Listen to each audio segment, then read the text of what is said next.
La Marseillaise est l'hymne national de la France, mais c'est aussi un symbole qui dépasse la représentation d'un seul pays.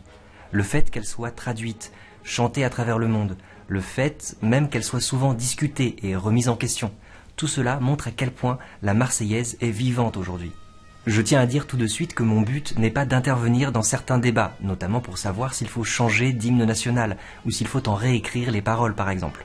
Non, je souhaite donner à voir ici, sur les paroles actuelles, la richesse de l'écriture, tout en gardant une certaine distance avec un travail purement littéraire, centré sur le texte.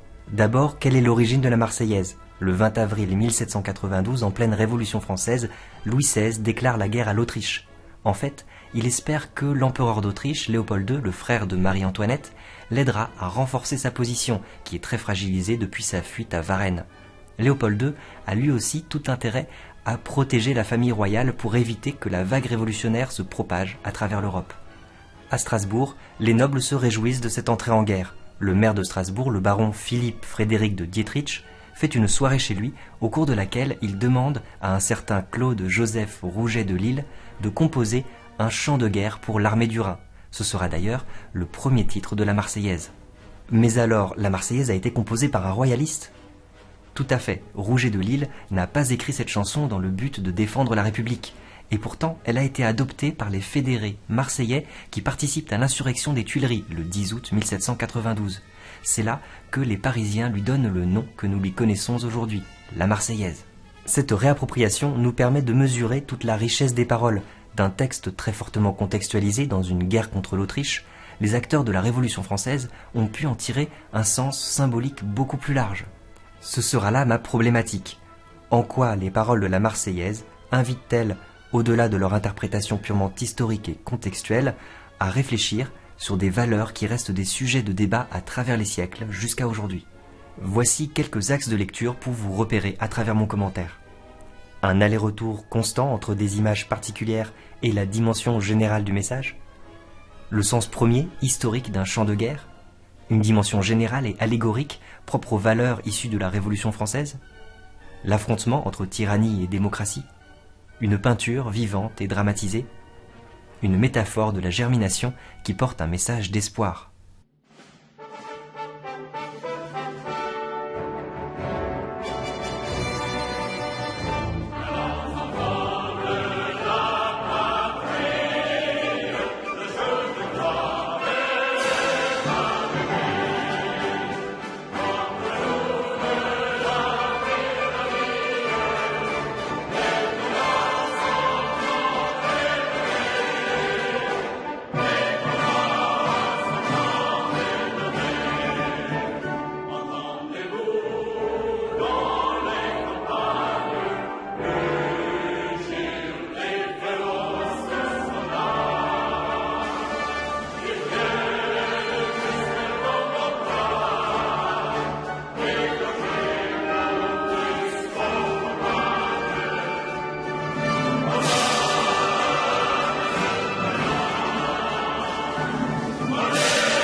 L'aspect dramatique de la chanson est d'abord orchestré par les rythmes. Regardez, dans le couplet, nous avons uniquement des vers de 8 pieds, des octosyllabes.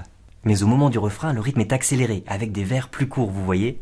Je ne vais pas rentrer dans les détails, mais quand on regarde le manuscrit de Rouget de Lille, on s'aperçoit qu'il avait imaginé 2 alexandrins. C'est la ponctuation et la répétition du verbe marcher qui créent cette diction plus heurtée.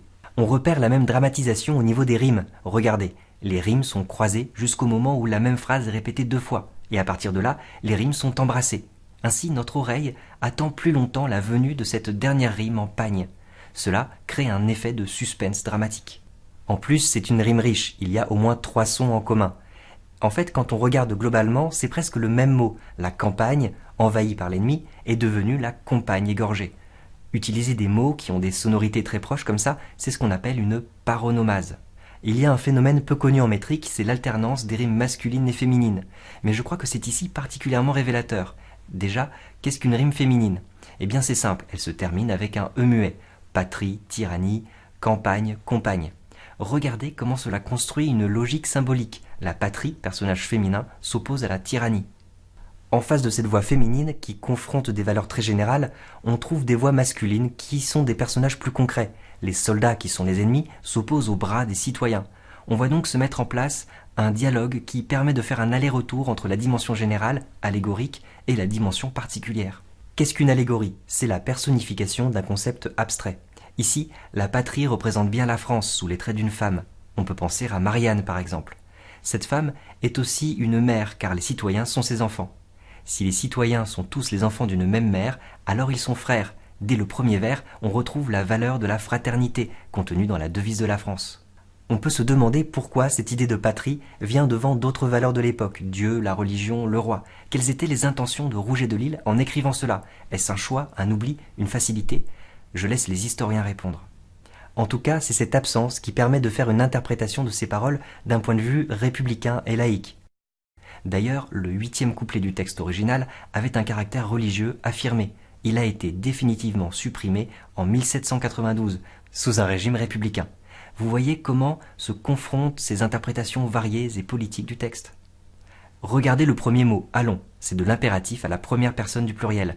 Les personnes qui chantent et celles qui écoutent sont impliquées de la même manière sur un pied d'égalité. On peut y voir la deuxième valeur de la devise nationale. Le jour de gloire est arrivé. En restant sur la dimension épique et guerrière des paroles, on peut penser à une victoire dans une bataille, ou même au triomphe d'un général romain qui porte les lauriers de la victoire. Cependant, le mot jour porte une métaphore. La gloire est comparée à une lumière sur le monde. Le point commun entre les deux, c'est le recul de l'obscurantisme, le triomphe de la raison. L'image a en plus une dimension universaliste. Le jour, c'est la lumière du soleil, non pas sur la France, mais sur le monde entier. On voit bien alors pourquoi cette image parle aux acteurs de la Révolution française. Ils sont motivés par des idées qui ont été élaborées par les philosophes des Lumières, Voltaire, Rousseau, Diderot, Montesquieu, qui pourtant n'étaient pas révolutionnaires eux-mêmes. Vous voyez à quel point l'histoire des idées est complexe et pleine de ramifications. Contre nous de la tyrannie, l'étendard sanglant est levé. Pour bien comprendre cette phrase, il faut la remettre dans le bon ordre. Le complément du nom de la tyrannie a été antéposé. On devrait dire en fait l'étendard sanglant de la tyrannie est levé contre nous. Il n'y a pas d'erreur particulière ici, c'est une licence poétique assez courante dans la poésie de l'époque. Mais c'est très important pour comprendre le sens de ce vers. Le drapeau sanglant n'est pas celui de la France, c'est celui de la tyrannie. Et le sang versé ici, c'est celui des Français. On appelle donc les enfants de la patrie à combattre la tyrannie et donc à défendre la liberté. La première valeur de la devise nationale apparaît ici. Cette phrase est répétée 2 fois comme un écho qui se propage à travers les troupes. Quand on le chante, on prolonge le A du mot étendard comme s'il durait 2 pieds. Tous ces effets stylistiques illustrent le mouvement du drapeau et le saisissement de ceux qui le voient. On passe ensuite à la deuxième personne du pluriel. En situant le contexte d'origine, nous pouvons imaginer Rouget de Lisle, capitaine d'armée, qui s'adresse à ses soldats pour les galvaniser. D'un point de vue plus général, ce sont tous ceux qui combattent la tyrannie qui sont impliqués dans cette deuxième personne. C'est aussi une question rhétorique, c'est-à-dire une question qui n'attend pas de réponse, car la réponse est évidente. Oui, nous les entendons venir. Avec l'image de l'étendard qui mobilise le sens de la vue, et les rumeurs des troupes ennemies dans la campagne qui mobilisent le sens de l'ouïe, Rouget de Lisle nous fait une description vivante, pleine de sensations. Donner à voir une peinture frappante et animée, c'est ce qu'on appelle une hypotypose. Les soldats qui sont peints ici, ce sont donc, au sens premier, les soldats autrichiens, mais d'un point de vue plus général, ils symbolisent toute oppression, tout ce qui entrave la liberté. Ces guerriers sont fortement dévalorisés, ils mugissent, ils sont féroces. Le verbe mugir est souvent employé pour des forces naturelles, le vent, la mer mugissent lors d'un orage. Mais c'est aussi le beuglement des taureaux, des bœufs ou des vaches. Ainsi, les soldats sont animalisés, comparés à des bovins. Le choix de ce mot est révélateur. On aurait pu s'attendre par exemple au verbe rugir pour des soldats. Le rugissement du lion, plus noble, aurait valorisé l'ennemi à combattre. C'est le cas par exemple dans la tirade du Cid, qui valorise ses ennemis pour mieux montrer son propre courage. Ce n'est pas le cas ici. Les enfants de la patrie, du côté de l'innocence, sont fortement opposés à des soldats qui sont du côté de la violence, avec le verbe égorger. Cette dramatisation se prolonge avec une gradation, une progression croissante en intensité. Le complément circonstanciel, dans nos campagnes, devient progressivement « dans vos bras ». La simple rumeur sonore avec le verbe « entendre » devient une douleur physique violente avec le verbe « égorger ». Ici encore, les innocents sont opposés aux coupables. Regardez les termes employés. Vos fils, vos compagnes, ce sont des femmes et des enfants qui sont victimes de la lâcheté des ennemis. Ainsi, l'image révèle une hyperbole, un effet d'exagération et d'amplification. Il n'y a pas de limite à la cruauté de ces ennemis qui s'attaquent à des civils et à des innocents. Aux armes citoyens, formez vos bataillons. Dans la première proposition, le verbe est sous-entendu. Prenez vos armes, citoyens. L'effet est très direct, il accentue l'impératif qui est utilisé pour le verbe former. On retrouve ici nos deux niveaux de lecture. Il me semble que la lecture historique très contextualisée de la guerre contre l'Autriche est dépassée par ce mot citoyen qui renforce l'interprétation républicaine du morceau. Le mot citoyen trouve son origine dans l'Antiquité. Cela désigne notamment celui qui participait à la vie de la cité dans la démocratie athénienne. Le citoyen, par définition, a un rôle politique. Il participe à la res publica, la chose publique, les affaires qui concernent l'intérêt commun. Au vu de ce champ lexical éminemment guerrier, le sens littéral de ce passage est donc très controversé. On invite donc les civils à former des bataillons et à prendre les armes eux-mêmes pour se faire justice. L'interprétation symbolique est évidemment plus acceptable. On invite les citoyens à l'action, notamment à se battre pour leurs idées politiques. Je passe rapidement sur marchons, marchons, qui participe surtout à l'effet dramatique, avec la répétition du verbe qui est associée à une augmentation en intensité et en hauteur de la note chantée. J'en viens à la partie la plus controversée des paroles, qu'un sang impur abreuve nos sillons. L'interprétation spontanée à notre époque est d'y voir un propos raciste. Le sang impur ferait écho à toutes ces théories qui hiérarchisent les peuples. En fait, une chose est certaine, il n'y a aucune notion de race dans ce passage. Regardons de plus près.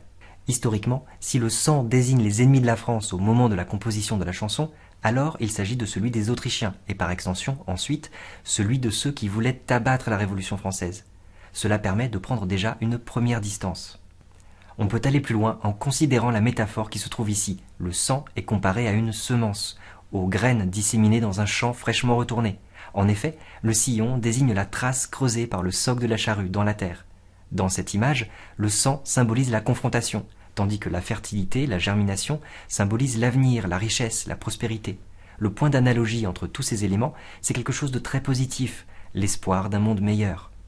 Ainsi, d'un point de vue uniquement symbolique, cette image du sang qui féconde la terre me semble décrire assez bien le mécanisme de la démocratie. C'est par la confrontation que naissent les idées nouvelles, celles qui forgent l'avenir. On retrouve d'ailleurs cette même image à la fin de Germinal, le célèbre roman d'Émile Zola. D'ailleurs, si vous souhaitez en savoir plus sur ce sujet, je vous invite à consulter mon résumé analyse en vidéo de Germinal. Une autre interprétation existe, qui est particulièrement intéressante d'un point de vue littéraire. Le sang impur serait celui des roturiers, il s'opposerait en fait au sang pur, celui des nobles. En effet, dans le système féodal, les nobles payent l'impôt du sang, ils partent en guerre tandis que les autres ne sont pas dignes de verser leur sang pour la patrie. Mais ces guerres appauvrissent le pays et interrompent le travail des paysans. Le sang pur des nobles et des guerriers est donc accusé d'être un sang stérile. Ainsi, le peuple pourrait ironiquement parler de sang impur pour désigner son propre sang, qu'il serait prêt à verser pour rendre possible un monde meilleur.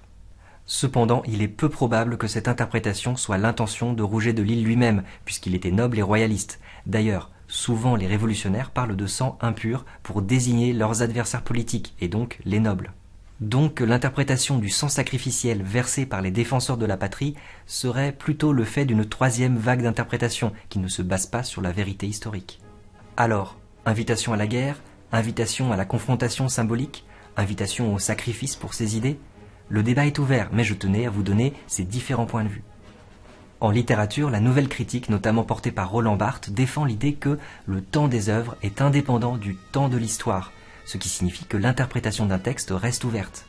Écrire, c'est ébranler le sens du monde, y disposer une interrogation indirecte à laquelle l'écrivain, par un dernier suspens, s'abstient de répondre. La réponse, c'est chacun de nous qui la donne, y apportant son histoire, son langage, sa liberté.